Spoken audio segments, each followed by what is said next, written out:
ಆತ್ಮೀಯ ವೀಕ್ಷಕರೇ, ದಿನಾಂಕ 1/7/2022 ಇದ್ದಂಥ ಮೂಲ ವೇತನ 31% DA ಫಿಟ್ಮೆಂಟ್ 27.50.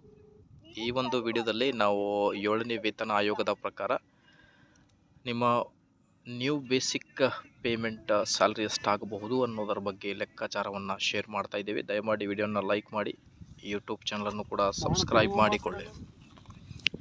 ವೀಕ್ಷಕರೇ, ನೀವು ಸ್ಕ್ರೀನ್ ಮೇಲೆ ಗಮನಿಸ್ತಿರ್ಬೋದು, ಹೊಸ ಬೇಸಿಕನ್ನು ಹೇಗೆ ಫೈಂಡ್ ಔಟ್ ಮಾಡ್ತಾರೆ ಅನ್ನೋದರ ಬಗ್ಗೆ ಒಂದು ಲೆಕ್ಕವನ್ನು ಇಲ್ಲಿ ತೋರಿಸಿದ್ದಾರೆ. 2022ರಲ್ಲಿ ಒಬ್ಬ ಸರ್ಕಾರಿ ನೌಕರರ ಮೂಲ ವೇತನ ಬಂದುಬಿಟ್ಟು 36,000 ರೂಪಾಯಿ ಆಗಿರುತ್ತೆ. ಇದಕ್ಕೆ 31% DA ಹಿಡಿಬೇಕಾಗುತ್ತೆ 22ರ ಪ್ರಕಾರ ಜುಲೈ 1, ಫಿಟ್ಮೆಂಟ್ 27.50. ಒಟ್ಟಾರೆ ಸೇರಿಸಿ ಹೊಸ ಬೇಸಿಕ್ 57,060 ರೂಪಾಯಿ ಆಗುತ್ತೆ.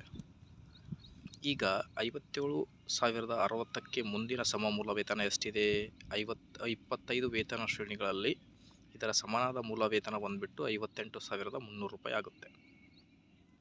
ಇದಕ್ಕೆ 3 ಇನ್ಕ್ರಿಮೆಂಟ್ ಹಾಕ್ಕೊಳ್ಳೋಣ ನಾವು. ಒಂದು ವಾರ್ಷಿಕ ಬಡ್ತಿ, ಒಂದು ಟೈಮ್ ಬಾಂಡ್ ಮತ್ತು 2024ರ ವಾರ್ಷಿಕ ಬಡ್ತಿ ಸೇರಿಸಿ 1,500 ಟೋಟಲ್ ಆಗಿ 62,800 ರೂಪಾಯಿ ಹೊಸ ಬೇಸಿಕ್.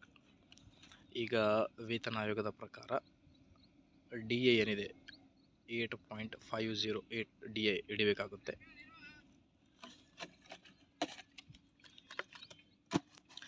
ಸೊ ಹೊಸ ಬೇಸಿಕ್ 62,800ಗೆ DA 8.5%, HRA ಮೆಡಿಕಲ್ ಅಲವೆನ್ಸ್ ಸೇರಿಸಿ ಒಟ್ಟಾರೆಯಾಗಿ ಗ್ರಾಸ್ ಸ್ಯಾಲ್ರಿ ಬಂದುಬಿಟ್ಟು ಇಷ್ಟಾಗುತ್ತೆ ನೋಡಿ.